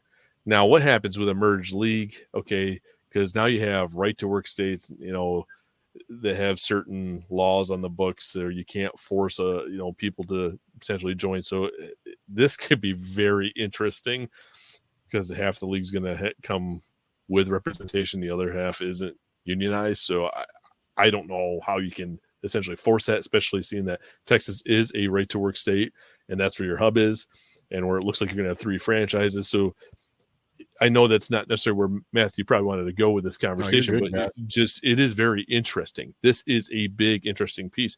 But with the UFPA and the USFLPA, there's a little tick and tack there, right? Mm-hmm. That's where I think Matthew's going to eventually go when you probably share the next statement. Yeah, there was a tick and tack, exactly. And I'll share. I won't say how many numbers. Multiple USFL players DM me on X, formerly known as Twitter, to tell me when I retweeted the UFPA statement to clarify they are no longer involved. They have no say. They haven't been involved in their new collective bargaining, anything. So I got the same. Yeah. So I was told, and I went and I removed the tweet, and that's when I put up a different post just saying, okay, hey, I knew they were involved in organizing. I knew they were very crucial and instrumental in making it become a reality. But it's interesting to be like, okay, obviously doesn't matter what Farrow and company want to allude. I don't know how much information they have currently tied to this merger because they don't have XFL ties. Well, apparently they have nothing because that's what their complaint is, right? They're kept out. So I'm just pulling up the statements. The UFPA is trying to protect players or trying to help. They're not protecting anyone. They're trying to help players who have no protection. And if you look at what they did for the XFL players after the XFL folded and went because of coronavirus, they helped players. They helped players understand what rights they had for medical coverage after they were laid off. They helped them understand what rights they had for other benefits, but they were especially focused on medical coverage, and some of them focused on housing because there was some players that had their families moved, and then they wanted to make sure that those players knew they had the right to keep their allotments for a while, or there was a certain amount of allotments they get to get their families moved out of the cities they were at, like Seattle. So I mean, and of course, they didn't represent those players, but they were advising them, is what I was told. And I said, well, thank God someone's advising them because at that time, the XFL had just pulled the rug out because they were declaring bankruptcy, and they pulled the rug out from all the employees. They were all basically laid off with severance pay. So it's like players too. So UFPA came to their aid now without representing. So, I mean, they're still, to me, they're viable, but the USFL does not want them anymore. Okay, fine. When you say them, you say the UFPA or the USFLPA? Yeah. Okay. The USFL players and the USFLPA do not want the UFPA anymore. Even though the UFPA was involved in setting everything up for them, they're saying, yeah, go away. Okay, fine. And these are...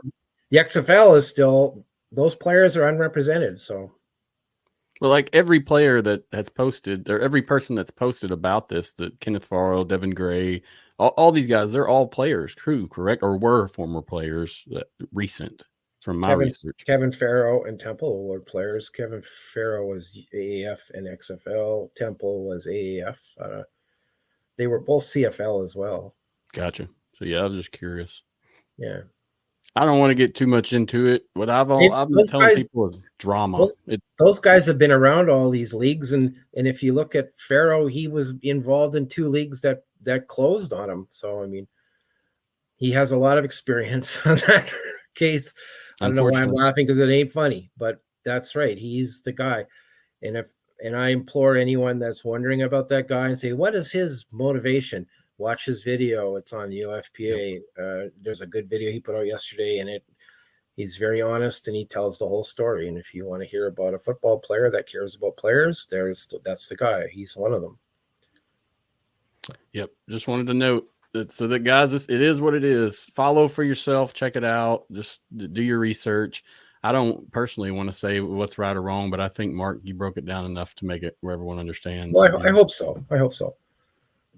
It's a complex situation. Things are going to be changing, just like the merger. I think Mike pointed out that this is very complex, and it's going to get worse. It's going to get more complex.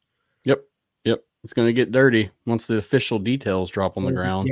Yeah. Which is probably why it's taking so long to get an official statement out and all these details. I mean, it doesn't matter what you want from a football standpoint, right? Okay, which teams are in? How are we going to do drafts and stuff? That might be the easy part, but to navigate, the number of people that come from teams that are signed that have, protections, say in representation from a union, because it's very different from players that don't have that representation and those same collective bargaining, protections. So it's definitely complicated. You can do the football stuff and be like, okay, we want to play in these 8 cities. We want these coaches. We want, that's easy. But to actually navigate the I's dotting, T's crossing, all that extra, that it's got to be crazy. Yeah. Because if not, the league could run into some legal trouble. Yeah, so, and that could mess up everything for a season real quick. So everything they're trying to solidify, right? Take out all the uncertainty surrounding spring professional football and creating longevity. Those potential looming lawsuit, if they don't get this right, could be the final nail in the coffin anyway. I know there's a lot of eager people and frustrated people. I mean, and trust me, it's not easy. And, like Matthew said, for him or myself, and I know Mark's probably in the same boat, but this is very real, and they got to get this right, or else this was for nothing. Agreed. And the players deserve all the best. These, especially when 100%. You're taking away half the opportunities. They shouldn't have to debate on healthcare costs and living. I mean, they need to get what they need to get to be able to play the game. Don't make it look like a banana public run league where, we just do things willy-nilly. And so I like the fact that they are nailing this out before they have put anything out. It's just more questions that need to be answered, that even if we get the official details, oh, look, now we got to deal with this problem. This is still here. It's just hanging out. So, well, hopefully they nail it out. I think they will. It's just going to take some time. And then, it's just them. It's almost they're competing with each other, debating with each other at this point. It's so. That's about all I got on that, guys. Like I said, I just wanted to cover that and just present more information about that, because that was another thing that caused a big row in the social media world. Yeah, I got some tweets pointed at XFL board, but go ahead and send your feedback, folks. We read every letter, garden letter. I'm like Santa Claus. I read all your letters. I love it. I love it. So, well, that about sums up our information leak and presenting the information from last week. I mean, I feel like we did a thorough job on trying to break down every single piece that we could and discuss it while being realistic and not, coming up with some crazy far-fetched ideas. Yeah. You guys got anything else you want to share before we move on to close her out? Answer some questions. We're going to answer some questions first, but I just wanted to, bring on the questions then. Yeah, bring them on. And while you're pulling that up, I'll just say, just try to be patient a little bit longer, because I have a feeling we don't get a statement tomorrow, folks. So just try to be patient. Agreed. Patience is a hard virtue to learn. I know. Actually, the best way to learn patience is to be an XFL fan. Spring football in general. Yeah, we're spring football, but definitely XFL. That's your patience me right there. Yeah. Okay. So here I'm just working my way up the list I got here. So this most recent was from DeMarcus, and I think he was talking about the Houston debacle stuff. And I know we're not going to get too much into speculation, but this is something that's rolling around the internet right now. He said, but teams might simply refer to the personnel, not the name. RB Mark Thompson said he heard they'll be the Roughnecks. So basically, some are saying that the Roughnecks. That's a little bit of a bait and switch, isn't it? Like, yeah. It's like, but I mean, it is rolling around. Yeah. And only thing I'm going to say about this personally is, say you do gut the Roughnecks and put in the Gamblers, and they're still the Roughnecks. Are they really the Roughnecks? I know, it's like ordering something from Amazon, and I ordered Roughnecks from Amazon, and I got Gamblers. Like that's that Chinese made stuff. That's right. Yeah, it's like it's not right. I mean, so that's my thought on it. I mean, what do you guys got? I don't really have. Well, DeMarcus is right. I've heard that, but I wonder, maybe there's some truth to that. I wonder, maybe there's been a lot of stuff come from Mark Thompson. If y'all haven't seen him on Twitter, I mean, he even said that like a lot of the stuff in Jeff Badette's tweet or leak wasn't true. I'll bet you the league is considering this, and DeMarcus is the guy that already, like, he provided the data on your previous show where he said the engagement for the Roughnecks is way higher than the Gamblers, and maybe he's right, and he has put numbers on it. So okay, that's always valid. So it could be DeMarcus, it could be the XFL and USFL headquarters. They've looked at your information and said, "Hey, come on, this guy's got something here." I mean, it's good info. You'd hope that they would know that already about the engagement numbers, but maybe they're considering it. Being last place in engagements with the Gamblers, that speaks some volumes in terms of a 16-team league. That's rough. So my thought is the way they work is they're going to say, okay, these Houston, you had the Roughnecks. You love the Roughnecks, you're going to love the Gamblers even more. And they put that into some sort of this media promotion, and then they think that everyone's just going to switch. But the Predator couple, they're avid Roughneck super fans. Well, they have the suit. They have the costumes. Players are going to come and go. The Roughnecks name will always be. Well, I agree with that. Let me ask you this, Mr. Predator, Miss Predator. If they got rid of old Wade, would you feel the same if they replaced him as a coach and replaced all the players and the staff? Would that be would you feel that way then? Because I don't know. I mean, me personally, that's a different team. But regardless, if they're actually considering keeping Houston and doing something with that, we know that they are listening to the fans. And so that's what I like about it. Let them bring it. Fan direction. Yep. They just have to look. They said yes, so they're ready to go. They said they don't care either way. They have to sort out this venue, and then go from sorting out the venue to stop collecting deposits and actually taking care of season tickets. I know it's tough for fans that are bought into a brand, right? And it's what it is right now, because there's two different Houston brands, and it's what brand stays. But if they don't have a venue and they don't start selling season tickets, that's where my concern would be. You got to take care of the bigger issue right now, and somebody's not going to be happy either way. So Houston fans might be traveling to their home games, and will they? I mean, that might be the reality. All right. So let's just say hypothetically, the venue does not. I'm not trying to go off, but I'm just saying hypothetically, the venue doesn't get taken care of, and they play home games in Arlington. Yeah. I mean, then does it matter if it's a Roughnecks or Gamblers? Are those? So I'm just saying, like, if they don't get the venues taken care of, now it's easier said by someone like me that's obviously sitting in Florida. Okay, I get it. But this is also coming from a guy that looks like my team is out, right? Mine too, buddy. Mine okay, too. so I'm just saying, so they got to take care of that type of thing. And I know it's always, that's the biggest debate going back and forth. But I'm like, hey, until you got a venue locked in and they're starting to sell tickets, it doesn't matter if it's a Roughnecks or game. That's just how I look. So to me, I just think it's a bigger problem. And the Rough Gamblers would be a good name, but that's actually a nickname I have when I go to the casino. I hope you win some then. No. That's I lose all my money, so that's a Rough Gambler. Sorry. That's so funny. I already have a trademark on that one, so they can't have it. That's so funny. All right, so I guess since we were already on the Predator couple, we'll just hit them again. And they said, is it going to be the Roughnecks or the Gamblers?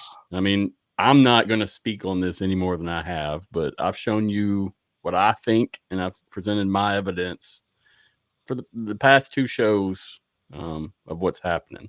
You know what? XFL surprise us. Please XFL do surprise us. Just and make this I shouldn't say XFL and USFL surprise us and make this decision to be the most wonderful thing we've never even dreamed of. What if it's a rebrand? Yeah. What if it's like a third name, like a new name? Well, let's not start that rumor, by the way. No. It's right. This because people are going to be calling me. We are not out. those people. We are not those people. So I mean, but I'm just saying, there's just, to me, the venue, right?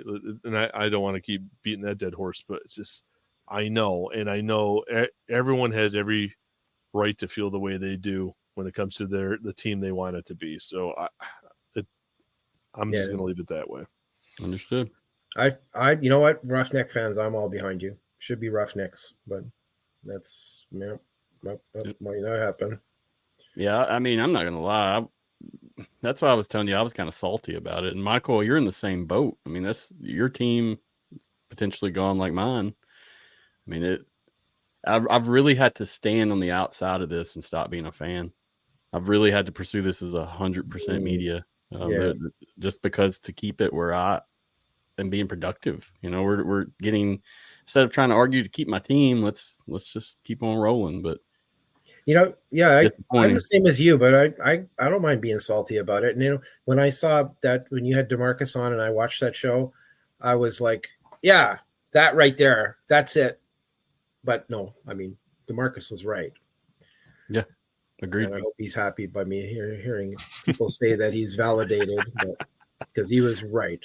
Oh, he's a good guy. He's whether that means anything or not. Well, of course, I'm sure he knows that. He provided a good background on why it should be the Roughnecks. I think he did. Agreed. Thanks to Marcus. Yeah, he really tried to take it and look at it from a data perspective. And there's a petition. I signed it. I think there was 1,000 names on it, maybe. Yep. When they started it, when I started trying to advertise it for them, basically as well. Yeah. I think it had like 90 something signatures, maybe less. That's how I found out about it. From you, by the way. So you've been doing your job of getting that out there. I appreciate that. I tried. At the end of the day, just saying I tried is what I can do. But and to be frank with both of you, I mean, I'm kind of looking forward to going to Memphis now this year. I've already kind of set my sails, I think, to rolling on to the showboats and checking out the Liberty Bowl, because that's another home to me as well. So. Well, that's a cool venue too. It is. Yeah. All right, let's go into some more. So Brahma Babe. Or if you're still watching, I'm going to click your question. I may need some more details on what you mean.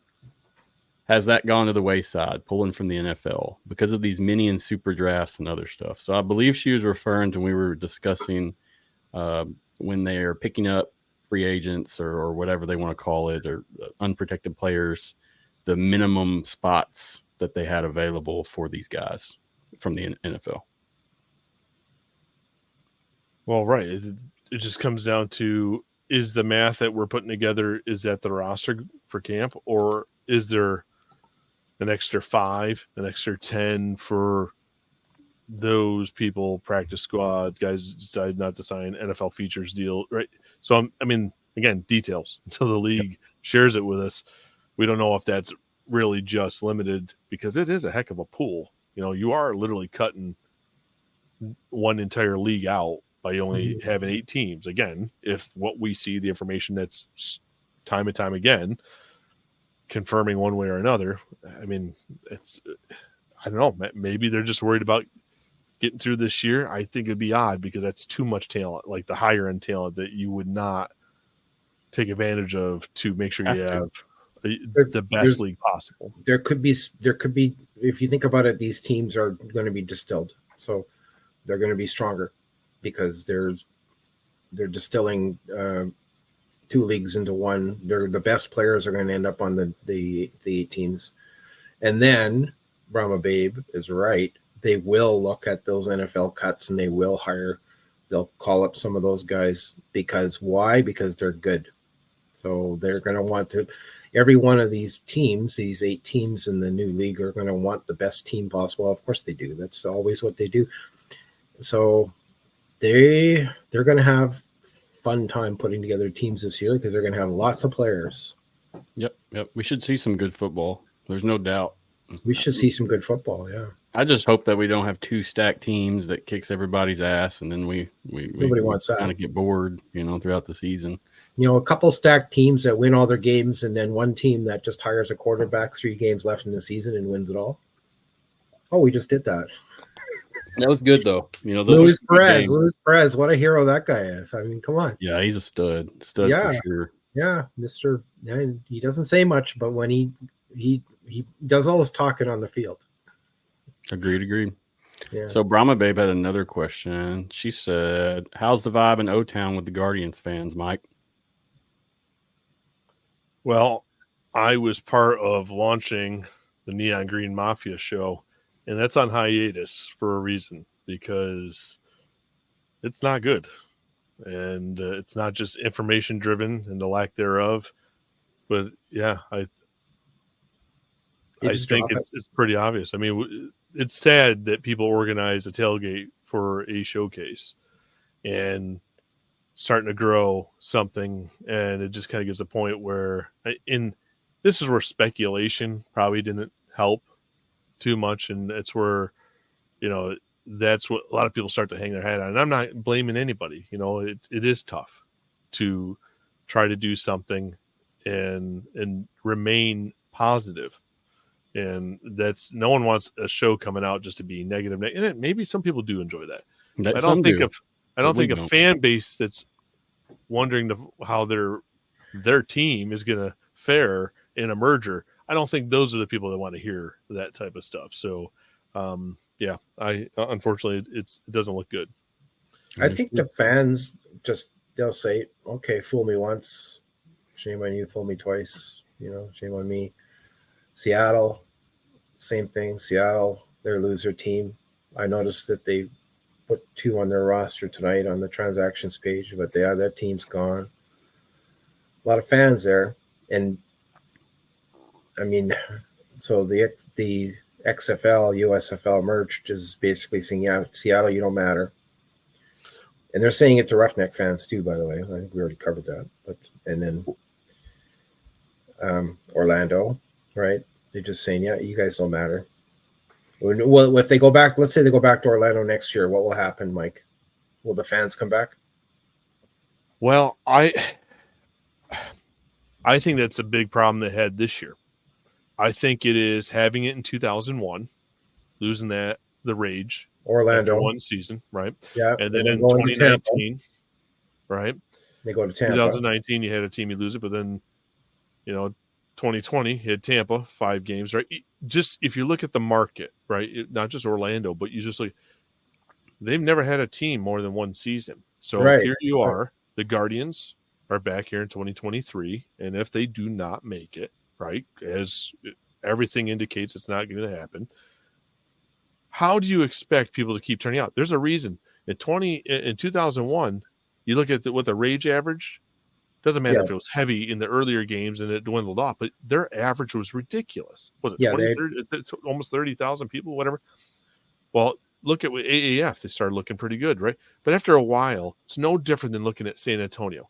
San Antonio's average attendance this year with the Brahma was nothing compared to what the Commanders were from the AAF. There's only so many times you can have that rug ripped out from underneath you that people, some are going to buy in because they're just that loyal. They want their team so bad. But some people are just like, you know what? I just can't keep doing this. Yeah. There's too many other options on television for sports and stuff. So, I mean, Houston, you still have the Texans. They finally have a good year. They have, a new quarterback stuff. I'm like, there's some. Seattle still has the Seahawks. I mean, but there are markets that do not have that. And that's a big difference. And I think the powers that be, whether it's the XFL ownership, whether it's those at Fox, if their goal is to come back in 2025 with teams, I don't know if they're really being honest with themselves as to what damage they're doing. And it could be speculation, but I think the numbers are speaking for themselves when you keep one entity after another just keeps ripping that rug out. And I could be wrong. Maybe people come back, but the feeling with people here in Florida surrounding the Guardians, I don't know if you get these people back, even if it's a hiatus move. I don't know. Understood. Appreciate the honesty. And I mean, you can tell that comes from your heart, man. That's not something you're just saying. That it's a legitimate, you can tell you've thought that out. Something you really had to piece together and it's hard not to be negative. It's life. It's living it, right? Yep. It's not like just letting an emotional response come out when you're talking to multiple people and when you start analyzing the history. I mean, that's how I try to approach my show with anything I do. Well, that's how I try to approach life. I'm a business professional. Anything I do in the business world, whatever, it's not just, wear my heart on my sleeve for my team on game day. This is, I'm very involved. I was involved with the Fan Fest when it launched off. So I got to know so many people that are not even tied to podcasts. So I think I have a good feeling, and it's not good. Yeah, it's tough. Understood. I don't want to close out on that, so we got to ask. No, sorry. You're good. Here. I'm right there with you, though, bro. Believe me, it's this show tonight. Believe it or not, was probably the hardest show I've ever done. Just because being able to do this and not speak what I really think about it, because it's irrelevant what I think. It matters, but then again. I can't get on here and complain for 30 minutes and then hope that's going to make a change. Basically, I don't know why the XFL and the USFL decided to do this, but that's my initial response. But then I thought about it and I said, you know what? You know why they decided to do this? Because they got tired of competing. They said, we're just beating each other up. Let's just join forces. We'll be twice as strong. And I think that was their thought. But of course, I don't think they consider the fact they'll be twice as strong. Yeah, but will they be? Because they're losing half their teams. Maybe they won't be twice as strong because they're ignoring certain markets now. I don't know if they thought that part out. But I think that the money, the people that provide the money to those leagues said, yeah, we got to share the weight of this. This is, we're just fighting each other. So let's share the load and let's pool our resources and let's make one league. And I think their thought is, okay, we'll cut the teams because we have to, but then maybe we'll expand. Maybe we'll go back to Orlando. Maybe we'll go back to Seattle. Of course, we just already talked about that. Maybe the fans won't be there. It might take longer to build up those markets. San Antonio, I think Matthew I can't remember who it was on your podcast, and they said the problem with San Antonio, difference between AAF and XFL was the AAF did marketing and the XFL did very little marketing. So that's already been admitted by the XFL that they failed in investing in marketing, where the AAF did it all and filled. They definitely put more fans in the stadium, didn't they? In San Antonio. Yeah, they came with a swagger. AAF came with a certain vibe, and it held itself well. Very unfortunate what happened with it. It's unfortunate what happened because that, that could have been the league. That could have been the spring league that succeeded. But of course, then the money wasn't really there. That's the problem that they had. That's the problem. Yeah. Can you imagine going through all that with inflation and such as well? Say the AAF did survive, like, would they be here now? Probably not. And if the coronavirus never happened, the XFL would still be running, and Vince McMahon would still be investing money because he's too dumb to know when he's losing money. I think he would still be pumping money into this league. And if he would have pumped, frankly, my thought is he would have pumped enough money into it, it would have succeeded. And then he would have then his investment would have paid off dividends, and he would start getting his money because he would have sold franchises and he would be raking it in, I think. But coronavirus, his whoever his financial advisors were smart, and they said, Vince, you got to get out of this. Coronavirus is, we don't know how long this is going to last. It could last 3 years, and it did. You might lose everything from this. So get out. So he did. But I think if he would have, because they had the right formula. They had the right formula. They're the right people. I'm very much convinced the XFL 2023 doesn't have the right people, or didn't have the strongest people that Vince did. And even the XFL in 2023, they admitted it because they said, we did not do the marketing properly. We did not spend enough money. And then they laid off a lot of the marketing and ticket sales people because they said they didn't do a good enough job. All right. So they admitted it. Fine. So that's just it. You make mistakes, you correct them. That's good in business, right? But I don't think XFL 2020 had the right people. They figured that part out because they were selling tickets. They were selling merch. They weren't getting I guess they made no money from the broadcast, but they were going to. And they had Fox. So it's too bad that league failed. It's too bad that the coronavirus happened. I'm sorry. Some monkey sneezed on somebody, and then this all happened. No, don't do that. Let's not get into that. Yeah, but I'm saying it's like the butterfly effect. Somebody went back in time and killed a butterfly, and then everything changed, right? It's like that. What if coronavirus never happened? Changed it for everybody, whether it was sports, it never happened? Normal people, work, whatever. Well, guys, I'm going to wrap it up, I think, with that. I mean, is there anything else you guys have or want to say before we let you go? And then I'm going to close out and end it up. No, unless we want to go down too many rabbit holes, and we could be here for another 3 hours. Yeah. There's a whole bunch of multiverses we haven't covered. So I appreciate you guys greatly for coming on. This has been a really good conversation. Yeah. Thanks, Matt. I can say, I was really concerned about tonight, but it went well. You both are professionals through and through. I look forward to seeing where you guys land too with all this stuff, and where we all come out on the other side. Well, whatever happens, we'll do it together. Mike, it's nice. Amen. It's a pleasure spending time with you as well, Mike. Thank you. Likewise, Agreed. Thank you, Matthew. Y'all come back anytime. I got your socials rolling at the bottom. If you want to tell the people where to find you, feel free before you roll out. Go ahead, Mark. Oh, Mark Nelson. I write for XFLboard.com. We have a discussion board with a lot of very smart people in there, but they talk about every conspiracy theory that you've heard on Twitter and more. So if you're afraid of that, don't go there. I've published a book, XFL 2020 Rise and Fall, about the 2020 XFL season. You can check it out on Amazon or through the XFL board website. There's links. And I'm about to publish another book called XFL 2023 Rise. That's coming out soon. It's supposed to be out already, but you know what? Sometimes these things take more time than you want them to. Look forward to that, man. And thank you. There's a lot of USFL books out there from the past I found, so I feel like your stuff, if it's going to get utilized, just like that stuff. There's people have recommended multiple titles for me to go back and read. I didn't know the history. They're records. You put it in on paper. It's a record of what happened. So guys, check that out for real. I mean, he's a solid author. You can check it out online as well. We appreciate you, Mark, man. You've been a big help in all this with me. I mean, getting started before we even had a show, I was contacting you like, hey, help me out, please. And you sure did, man. So thank you. No problem, Matthew.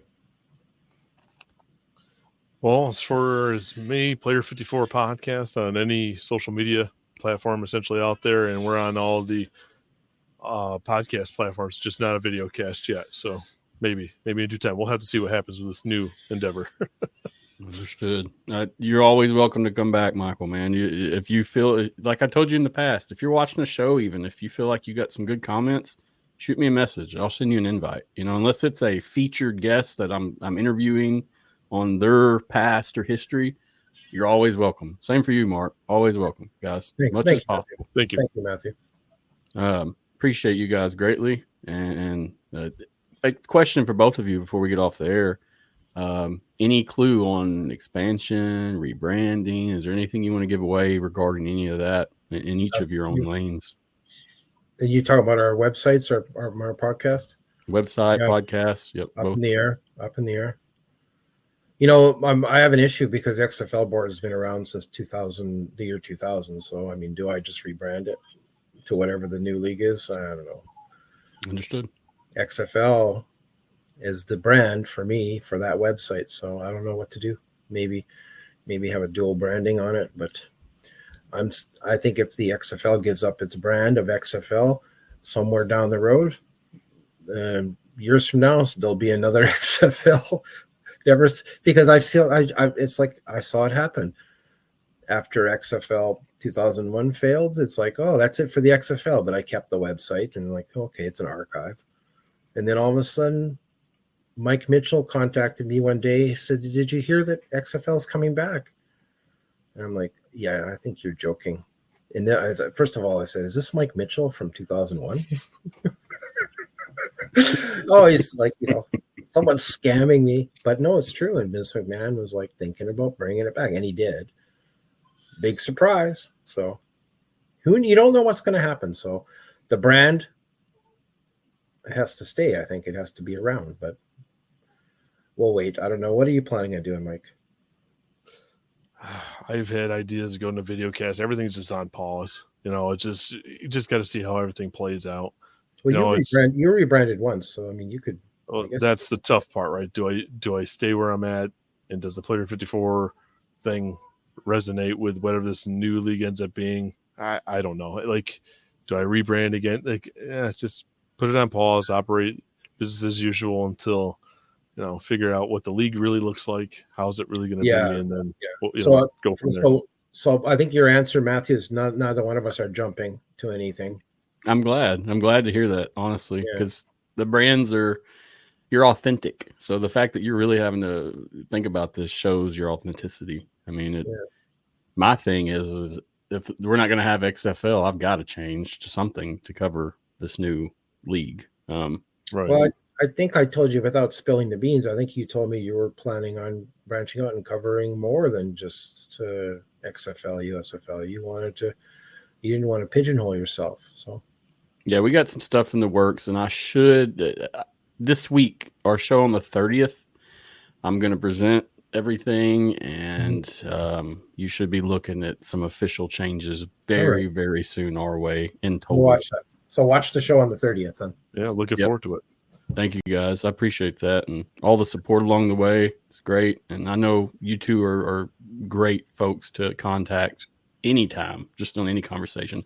And before, I want to note too, Greg Parks was supposed to attend, but he was sick. So just FYI, guys at home, this conversation would have been even better with Greg. So hopefully we'll get him on again soon and then talk with him about things. But when the XFL announces all the players changes and the things that we're begging for them to announce, you get Greg on for that. He's the expert on that. Yeah, he's solid. Yeah. You can read his stuff on XFL board. He's just put out 4 articles for XFL, each XFL team that's staying, and who the 42 players he thinks will be protected. So he likes to do things like that, just take a stab at it because he knows all these players and he listed them. And of course, he's not going to be exactly correct, but he's probably pretty close. Yeah, no doubt. He knows his stuff. There's no questioning Greg. I don't think. Just like any of you guys, if you're saying something, there's a reason, and I trust that. I may not agree or understand enough to agree, but I trust your opinions and what you do enough to know that you got it. I'll commit to what you're saying because I trust you. So it's kind of the way I stand on it. Yep. You guys are great. Keep it up. We'll talk again soon. Thank you so much for coming on. Thank you. It's a pleasure. Thank you. Y'all have a wonderful night, and we will see you soon. All right. Appreciate them again for coming on. Super good guest. I really enjoyed tonight. Not going to lie, I was stressing about this episode. It was a lot. You know, we had different things going, different information, different this, different that. Solid guys, and I appreciate them greatly. Seriously. Like I said, December 30th, Saturday, 7:30 p.m., we're going to drop some updates and some news regarding the new expansion, the new plans.